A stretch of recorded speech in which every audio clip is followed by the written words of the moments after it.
Chapter 38 from the research community at the University of Southern Norway, the Department of Music Sociology and Ensemble Didactics.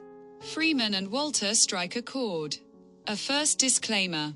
All persons in this book are fictional. All statements, regardless of topic, are just that, statements. Some are rooted in empirical facts, while others are pure fantasy. My aim is to balance vision and reality, fiction and fact, in such a way that the audience can recognize themselves and continue to play with the swarm of ideas and notions. The book has no ambition to proclaim an overarching goal, but rather questions accepted truths. In that way, in a Socratic manner, it leaves the rest to the audience. Morning assembly at the Faculty of Music Sociology. Walter had enrolled in this program with the intention of meeting his old friend Freeman again. Both had previously done well in composition and sound design. They had participated in the stunt at Høgbros Square in Oslo together with Joran, the third composer colleague. And eventually a dean from the Norwegian church had joined the group. The original trio had, surprisingly, raised a relatively good amount of money during the somewhat spectacular concert in the city square.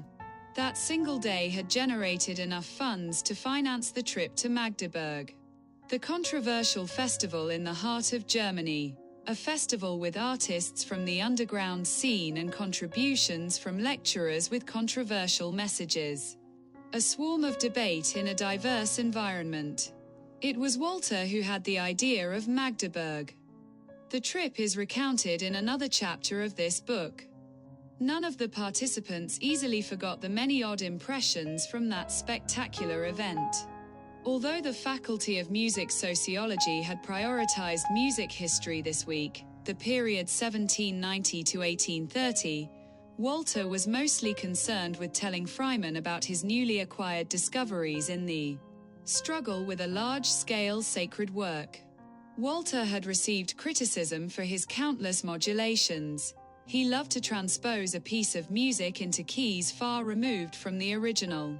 He was unable to stick to a single key from beginning to end. He had to modulate. He had been inspired by an anecdote about Fartine Valen, the Norwegian giant of atonal composition. It had been said that Fartine Valen regularly played from J.S. Bach's The Well-Tempered Clavier, an impressive collection of fugues and preludes. Each of the two books contains 24 pairs of movements in the form of prelude and fugue and covers all 12 major and minor keys, arranged chromatically ascending from C major to B minor. But Valen did not content himself with playing as Father Bach had laid it out. He immediately began to transpose each individual piece into all the keys.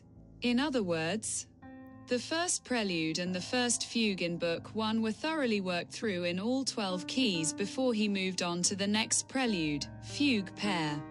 One can imagine the level one is operating on when a 5-voice fugue is transposed into a distant key. It demands enormous brain capacity and lies beyond human capability. If the story is true, it means that Valen expanded the already gigantic collection by 11 times. That is, 96 times 12 minus the original 96. That amounts to 1,056 transpositions.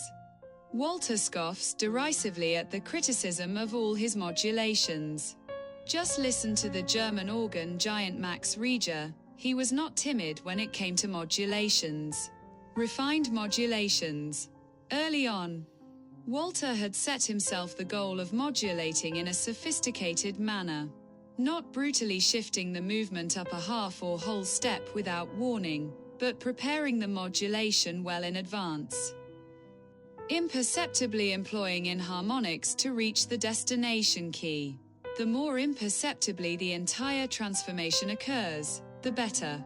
It can be compared to a journey from one country to another. You can make the trip in the worst and most exhausting way imaginable, or travel with ease and joy, enjoy the scenery and your companions, and, suddenly, you have arrived in a new country, almost without noticing. A refined modulation can also be compared to the seduction of a beautiful woman.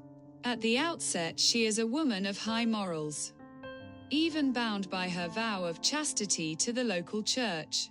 She happens to run into a handsome man in the vegetable aisle of the local supermarket. At first glance, he decides to conquer her. How is he to do it? Little does she know that the handsome man is a master of modulations. Without her registering the magical maneuvers he sets in motion, she suddenly finds herself on his comfortable sofa on the 12th floor with a view of the beautiful Oslo fjord, decorated with idyllic little islands as far as the eye can see. Now, it was not that view the sudden couple was focused on. But with the help of intricate modulation techniques, the miracle had happened. Freeman had heard this story before and laughed heartily, yet was just as impressed each time. So instead of criticizing,